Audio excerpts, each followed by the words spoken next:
Happy New Year! It's a little bit late, but it's the first video uploaded in 2024. But hello and welcome back to the channel, ladies and gentlemen. Today we are talking about some more Payday 3 news, because we have had a community update today, delivered by both Lis, the community manager, and Mio, the new game director of Payday 3. He was previously a senior game designer. He's been promoted in the meantime to game director. I'm looking forward to seeing what he does in that role. However, today they did do a live stream, as they usually do on their Tuesdays and Thursdays, but they revealed a bunch of things coming to Payday 3 over the next, presumably, few content updates. Now, I want to preface this right off the bat. This PowerPoint is 17 slides long, as you can see here. There's a lot of information in this. I am going to, in today's video, just stick to the PowerPoint and not talk about things that were said offhand during the stream. There's a couple of reasons for that. One is timing. I want to get a quicker video that's to the point for this one. And secondly, on a more personal note, I'm kind of a little bit tired of the time being of talking about the things they say, oh, maybe this will come down the line, because I'm more interested in them actually stating cold hard facts, which is what they've done here. I'm sick of constantly saying, they said on offline mode was on the table. I just want an offline mode. There's only so many things I can say without wanting to get really annoyed. So I thought, let's focus on the actual confirmed things, and we can always do some more theory stuff based on other stuff on the live stream later on. And you know what? I'm adding this in here in the season of giving, even though it's not the season of giving. I'm a bit late, but I have got a Payday 3 code for Xbox Series X and PS5, and I'm going to let the winner of the giveaway in the description down below choose which code you get, and the other one I will give out on a Twitch stream. But whoever wins the giveaway will get their choice as to whether it's an Xbox or PS5 code, so enter the giveaway link in the description down below. The giveaway will close this Tuesday at 7 PM GMT, that's UK time. The giveaway will close, and I will email the winner of the copy of Payday 3. So make sure you go and enter that giveaway if you want to win it on a console platform of your choice. If you do enjoy the video, please do make sure you click the subscribe button by heading towards my channel right here. And you can also check out my second channel, Choice Thoughts, which is going to be getting a new video in the next couple of days, where I'm going to be talking about Baldur's Gate 3, because it's literally taken my entire life for over a month. So feel free to go and hear me talk about that very soon if you're interested. But enough talking, let's get into it. So I have set up a specific window here, there we are, for us to look through this on full screen and read everything in the community update. So let's do it. So we start off with a bit of a contents page. We don't need this. So this is the almost certain changes section. So as we go along in the different categories, we go from almost guaranteed to less guaranteed to things that will most likely change or be cancelled over time. So they're trying to share a bit more behind the scenes, behind the curtain, so to speak, as to what they're working on going down the line, which I really like, because it's important to share these things to the community, to get feedback, to be vocal and transparent with people, and I appreciate that. So here are the almost certain changes. To start off with, the techie is going to get some changes, to nobody's surprise. They're going to lower the drone damage across all difficulties, they're going to lower the drone health, and also increase the techie respawn rate by 20 seconds. This is all in direct feedback to her behaviour in the syntax error heist. All these changes very much appreciated. The techie did come out to be far too strong, and I'm glad they're responding to that and dealing with it by nerfing her into the ground. Well, at least nerfing her into the ground, but pushing it. We'll see in execution how well it goes. Next after that, we then have some weapon changes. The R900 Sniper is going to have its armor penetration increased from 1.3 to 2. That's a huge increase in the armor penetration it will do, and also on top of that, increasing the damage. From what I heard Mio say on stream, he did say that that means that the sniper should just about be a one-shot kill with the right skills, so I like that, I appreciate that greatly. It means the sniper will pack one hell of a punch. I don't think I've tried the sniper at all in the full game, so I may wait until this gets done and then have a little bit of a mess around with it, maybe make some builds, who knows. But the Mosconi 12 gauge is also getting some changes. A reduced hip fire spread across several stances, so that meaning obviously walking, running, standing still, that kind of thing. And also reduced pellet spread overall. It's going to be a more consistent, concise shotgun. Moving on from there, we have some skill changes. There are a lot of skill changes here, so we're going to kind of whittle them down, talk them through real quick, and run you through what you need to know. So, triage in the medic skill line will no longer consume your buffs when you use it, so grit, edge, rush, they won't go when triage is activated.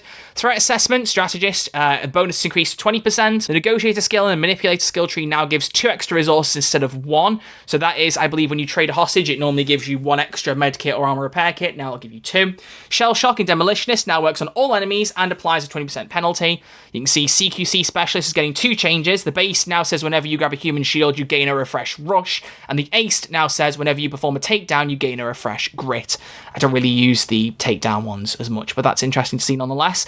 Groundskeeper and CQC specialist also has a takedown speed bonus now increased to 60% from 20%. Very, very good. I'm glad they've stated previous ones there. They should have done that for the rest of these. Soft assets, also CQC specialist. You can see they're really trying to overhaul this particular skill line, which is good because, as I said, it's not really one I was using. But the soft asset skill now says, if you have Rush and shove away a SWAT you held as a human shield, Rush is consumed, and you repair your current armor chunk if it's damaged. This ability only triggers once per enemy, and you move 5% faster while holding a human shield. And then the Savage Takedown also says now whenever you grab a human shield, any civilian with an X meters, they're obviously going to decide the number later, will immediately become intimidated. So just some improvements to that skill line overall. I'm not sure if it's going to make me invest the skill points. Human shields are really good in Payday 3. I enjoy using them, but I don't know if there's enough skill points to make me want to try pushing in there. But hey, that's what trying different builds are for, so maybe I'll give it a shot at some point. High grade ammo specialist though now works crew wide, so anyone interacting with the ammo bag will receive the benefits rather than just the person putting it down, which is very good. It's much like Bulletstorm in Payday 2 in that sense now. If multiple crew members have this skill equipped, the bonus is increased, so it stacks. Very good as well. In Medic, Steady Hands now works crew wide as well, so same thing again, interacting with the medic bag you get the same buffs, which is very good. And Disengage in the tank now also lets you sprint through naded gas grenades, regardless of whether you've used up the skill or not. So some overall really strong skill changes there. Now, I don't know if these are all coming in the next update or in the next few updates, but it's good to see that these are on the way. I'm just appreciating some overall skill changes. They're good. On top of that, we're getting some equipment changes. So for medic bags, they are now going to heal 50% of your max health to the 35, and medic bags will now restore 1 down by default.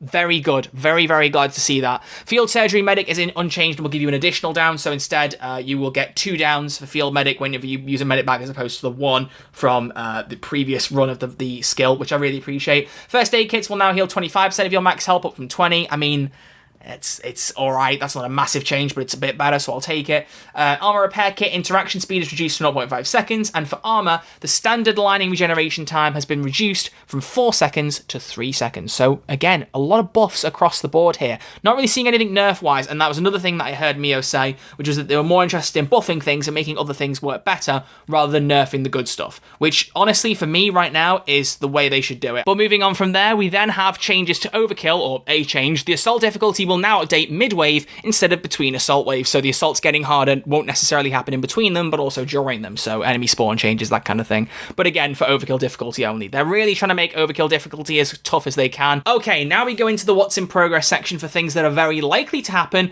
but with some tweaks or changes. So this stuff is more take with a grain of salt, and the last section will be take with a tablespoon, 3 tablespoons of salt. But anyway, more techie changes incoming. They're working on making the drones easier to notice.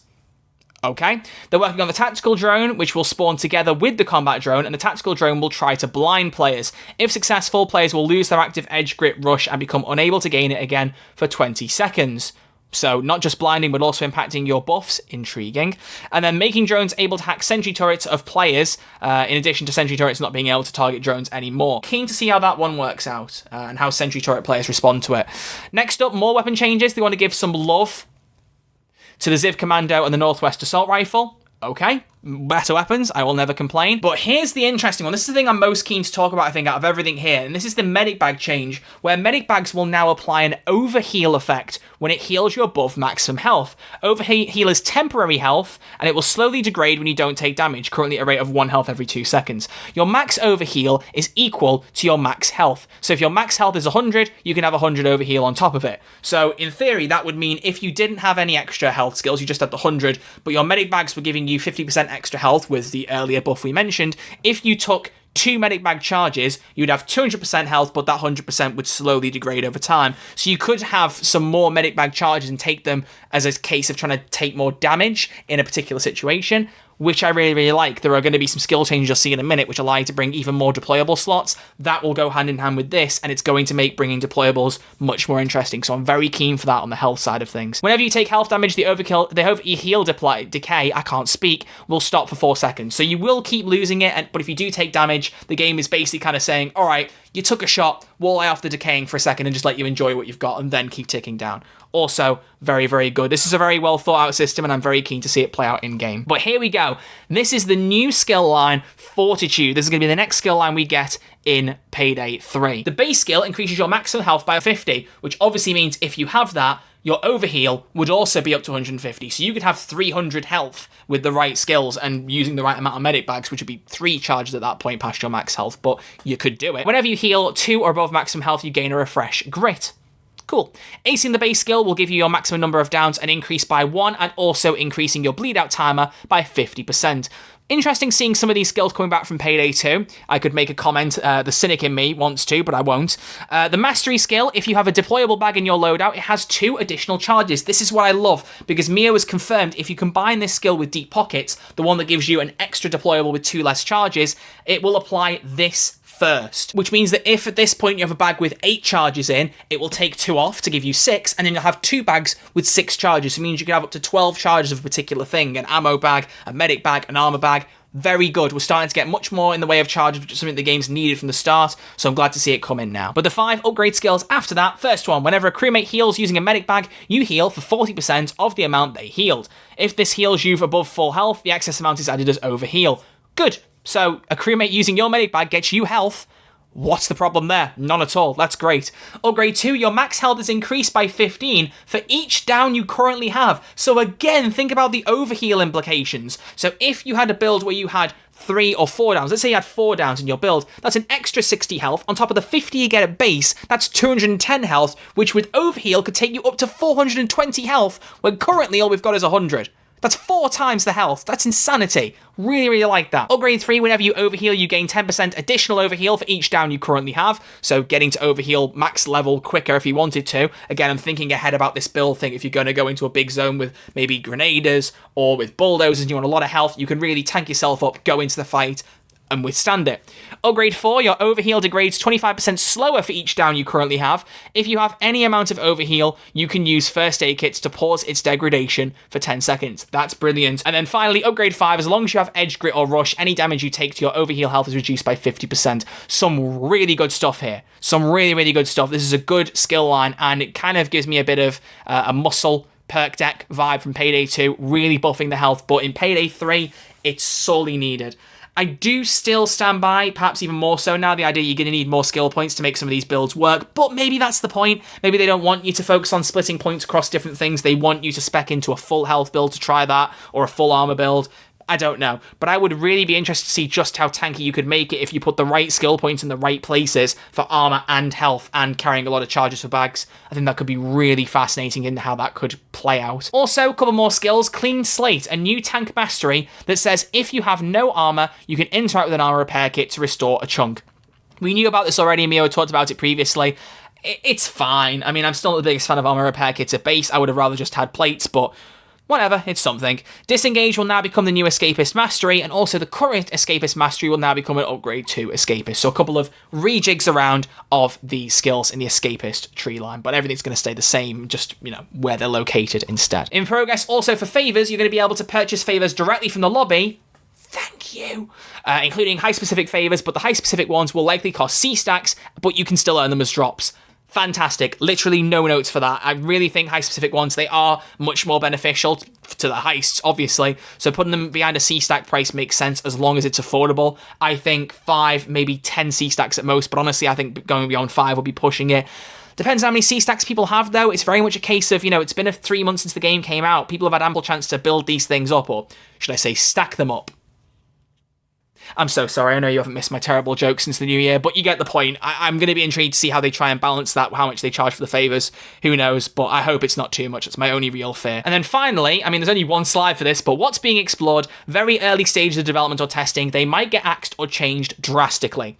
And it's these 7 things. New armor type, a 2-chunk armor that does not take permanent damage, so it will always regenerate to full, but it has lower damage reduction. You can maintain a chunk forever if you're careful, but if it breaks, you need to restore it. So it doesn't regenerate to full, it regenerates to full chunk. Wording there's a little bit off, but the idea is, you know, when you're playing in Payday 3 with standard armor right now, you can repair some bits of armor. You can see the flashing red section, it can come back up if you don't take a hit. Here, it will regenerate the full chunk if you get out of combat and you don't lose that chunk in the meantime. I like that, intrigued, and only fixing it to 2-chunk armor, a good penalty, kind of like a balance for having armor that regenerates, more like the old Payday 2.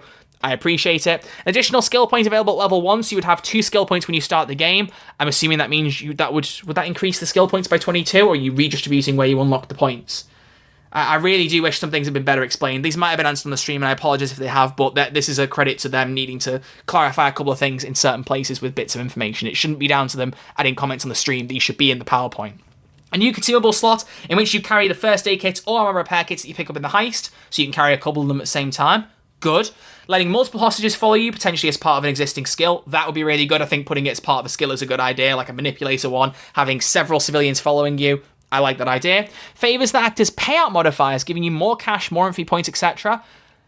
Intriguing when we still don't really have much of an energy there as to, you know, how much money we make per heist. There's still an imbalance there as to how much money we get from finishing a particular heist. You know, there's still the argument that if you speedrun Dirty Ice twice, you get more money than doing the heist full to completion once, which isn't good. So I feel like that needs to be looked at more before you start adding favors as payout modifiers, but again, take what you can get. Additional base functionality for ammo bags, like having it increase armor penetration when used. Okay, could be interesting. And then finally, an assassin skill line that focuses on rush and suppressed weapons. Interesting ideas here. Very interesting ideas, but I do think other things could do with more of a focus. I'm still intrigued on the payout thing. That sounds good, but I'd rather focus on just the base payouts right now before you start adding favors in that modify things. Let's not run before we can walk in the areas where it matters. Well, ladies and gentlemen, that's everything we need to know from today's presentation. As you can see, I've been recording for 15 minutes already, so that sums up. I don't think I need to discuss anything else in the stream. I haven't listened, I've been working, so I wanted to get this out as fast as possible. I will try and listen back to the stream very soon, and if there is any interesting information, I'll lump it in with the next video. But apart from that, thank you all very much for watching this video. I will be back next week with another video talking about Payday 3 as a whole and my current thoughts on the game, because I have had some things I've wanted to say for a little bit about how to improve the game, and I also want to input some audience views on this. I have already put out a community post. Thank you to everyone who's replied on it. So look forward to that video next week, and if anything else happens in the meantime, as always, you know the drill around here. Whenever there's news, I flick my mic and tell you about it. The first bit was unintentional, but you get the idea. But either way, thank you all very much for watching. I greatly appreciate it. If you've enjoyed the video, make sure you subscribe to the channel, and as I've said earlier, feel free to check out the second channel. It's called Choice Thoughts. You can see it right here. Very soon, I will be making a video on Baldur's Gate 3 if you're interested in that at all. But apart from that, thank you all very much for watching. I'll see you all very soon with a brand new video. Until then, look after yourselves, stay safe, and I will see you all in the next one.